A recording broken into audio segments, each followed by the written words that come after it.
Hello, I'm Ruth Bonetti, and I'm together with Kathy Williams-de Vries, and we're catching up on various topics. And she introduced me to the Fat Boy barrel. I actually started recording something on my own barrel, and I went, oh no, I want to change back. So you will get it back, I promise. Okay. So what are we talking about today? Oh, I'm on the topic of squeaks because they fascinate me. I know that all clarinetists, and come on, fess up, some of us have squeaked at some stage or other. Now, when we are beginners, that's fine. And I say to my students, that's just a top note that you're going to play later, maybe next year. Because I studied physics at high school, Yeah. and I learnt about the harmonics system. And generally you have a fundamental tone and then it overblows at the octave and then the fifth and then the fourth. But the clarinet is different to all the other instruments because instead of being a conical bore, as in cone, it's actually a cylindrical bore, meaning that it's exactly the same width at the top as it is at the bottom. And because the clarinet is unique in this, instead of playing all the overtones, it only plays every second overtone. So we don't actually overblow at the octave like every other instrument. When we whack on the register key, it actually comes out a 12th higher, so the octave and the fifth. So if you play a low E, and you physically cannot get a low E to overblow to a throat E, and that's completely unique to the clarinet.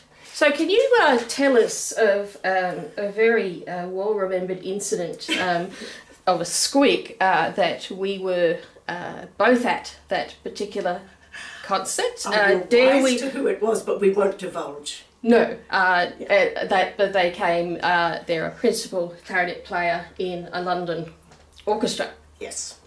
And playing the Mozart concerto so well that you could feel waves of or hate. But then he redeemed himself. He actually, surprise, surprise, squeaked.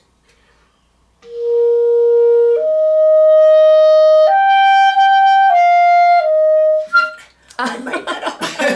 No, but we heard him and the whole collective clarinet community went, oh, he's human. And we forgave him. So I think that might have been where I evolved my favourite phrase when I send students out before a performance of some sort, an exam or a competition. And I'll say, play beautifully, enjoy yourself, and if you squeak, make it a good one. Which I still do. But I actually have to fess up to. I was playing Mendelssohn duo with a lovely Sean Davis, and I had students in the audience, and I so did not want to squeak. Now normally backstage I do the buzz, and that usually gets rid of squeaks.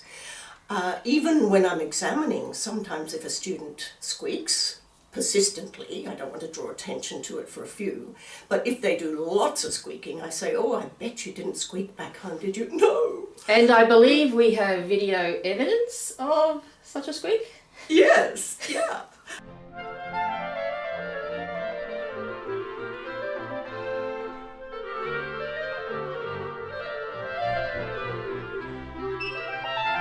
Yes, yeah.